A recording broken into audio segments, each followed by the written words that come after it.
भाभी, मैंने भैया के लिए जो राखी भेजी थी वह आपको मिल गई ना? रक्षाबंधन के दिन सुबह सुबह ही सुरभि ने अपनी भाभी जया को फोन लगाकर पूछ लिया। हाँ सुरभि, राखी मिल गई थी। सुरभि की भाभी ने उसे आश्वस्त किया, लेकिन सुरभि ने कुछ गौर किया। भाभी, आपके पीछे बहुत शोर है, ऐसा लग रहा है जैसे आप कहीं बाहर है। हाँ, वो अभी हम ट्रेन से उतरे हैं ना, स्टेशन पर बहुत शोर है। अपनी भाभी की बात सुन सुरभि मुस्कुराई। जरूर आप अपने मायके जा रही होंगी अपने भाई को राखी बांधने, है ना भाभी? सुरभि अपनी भाभी से बातें कर अभी कुछ और पूछ पाती, उससे पहले ही फोन डिस्कनेक्ट हो गया। बात पूरी नहीं हो पाई। मोबाइल हाथ में लिए सुरभि सोच रही थी कि दोबारा फोन लगाऊं या नहीं। तभी घर के भीतर प्रवेश कर रहे उसके पति रजनीश ने उसे टोक दिया। किसका फोन था सुरभि? मैंने अपनी भाभी को फोन लगाया था। क्या कह रही थी तुम्हारी भाभी? कह रही थी कि मेरी राखी पहुंच गई है। राखी पहुंच गई? लेकिन कैसे? डाक से। और कैसे? सुरभि, मैं तुम्हें एक बात बताना भूल गया था। कौन सी बात? जो राखी तुमने मुझे डाक से भेजने के लिए दी थी वह मैं पोस्ट करना भूल गया था। कल अचानक याद आया तो मैंने। रजनीश अभी कुछ और कह पाता उससे पहले ही सुरभि बोल पड़ी। फिर कल मेरे पूछने पर आपने मुझसे झूठ क्यों बोला कि आपने राखी पोस्ट कर दी है? और वैसे भी अब राखी पोस्ट करने का क्या फायदा? सुरभि प्लीज, तुम नाराज मत हो।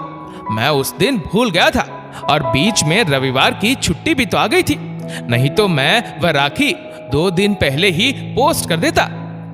दुखी मन से पति की सफाई सुनती सुरभि को कुछ कहते नहीं सूझ रहा था, लेकिन रजनीश ने अचानक सुरभि की ओर देखते हुए आश्चर्य जताया।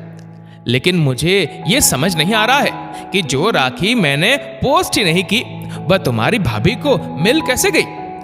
पति का यह सवाल सुनकर सुरभि अब चुप न रह सकी, अचानक बिफर पड़ी। जब आप मेरे साथ रहकर मुझसे झूठ बोल सकते हैं तो भाभी क्यों नहीं बोल सकती? और वैसे भी वह तो मुझसे काफी दूर रहती है। जब साथ रहने वाला ही भरोसे का नहीं है तो दूर रहने वालों से भला कैसी उम्मीद? ये कहते कहते सुरभि अचानक रो पड़ी। सुरभि की भावनाओं से अवगत रजनीश कुछ कह न सका, बस सिर झुकाए सुरभि की नाराजगी को जायज समझ चुप रहा। तभी दरवाजे की घंटी बज उठी। सुरभि ने रजनीश की ओर देखा। जाइए, जल्दी से तैयार हो जाइए, जरूर आपकी लता दीदी आई होंगी आपको राखी बांधने। ये कहते हुए सुरभि अपने दुपट्टे से आंखों के कोर तक आए अपने आंसुओं को पोंछकर खुद ही दरवाजा खोलने के लिए आगे बढ़ गई। दरवाजा खोलते ही सुरभि के आश्चर्य का ठिकाना न रहा। भाभी, आप यहाँ? सुरभि को अपनी आंखों पर विश्वास ही नहीं हो पा रहा था। तभी पीछे से ऑटो का किराया देकर सुरभि का बड़ा भाई अजीत भी वहां आ पहुंचा। इतनी हैरान क्यों हो बहना? जब कल तक तुम्हारी राखी नहीं पहुंची तो तुम्हारी भाभी ने मुझे सलाह दी कि क्यों ना इस बार रक्षाबंधन में हम खुद ही तुम्हारे पास पहुंच जाए तुमसे राखी बंधवाने। दरवाजे पर खड़े खड़े भाई की ये बात सुनकर सुरभि आगे बढ़कर अपने भाई और भाभी के गले लग गई। ये रक्षाबंधन तो मेरे लिए बहुत खास हो गया भैया। ये सब तुम्हारी भाभी की वजह से हुआ है, वरना मैं तो हर बार की तरह इस बार भी तुम्हारी राखी का इंतजार ही कर रहा था। अपने पति की बात सुनकर सुरभि की भाभी जया ने सुरभि के पति रजनीश की ओर देखा।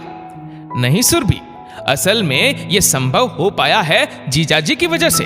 इन्होंने कल मुझे फोन कर बता दिया था कि ये राखी पोस्ट करना भूल गए हैं, इसलिए रक्षाबंधन पर राखी पहुंचने की उम्मीद छोड़ हम दोनों खुद ही पहुंच गए तुमसे राखी बंधवाने। सुरभि की खुशी का ठिकाना न था। अब उसे अपने पति रजनीश से कोई शिकायत नहीं थी। आखिर रजनीश की एक भूल की वजह से यह रक्षाबंधन सुरभि के लिए यादगार जो बन गया था। दोस्तों, इस वीडियो को लेकर आपकी क्या राय है नीचे कमेंट करके जरूर बताइएगा। और अगर आपको वीडियो अच्छा लगा हो तो इस वीडियो को लाइक करेगा, शेयर करेगा ज्यादा से ज्यादा लोगों तक, और ऐसे ही और भी इंस्पिरेशनल वीडियोस के लिए सब्सक्राइब करें हमारे यूट्यूब चैनल को और फेसबुक पर फॉलो करें हमारे पेज को। धन्यवाद।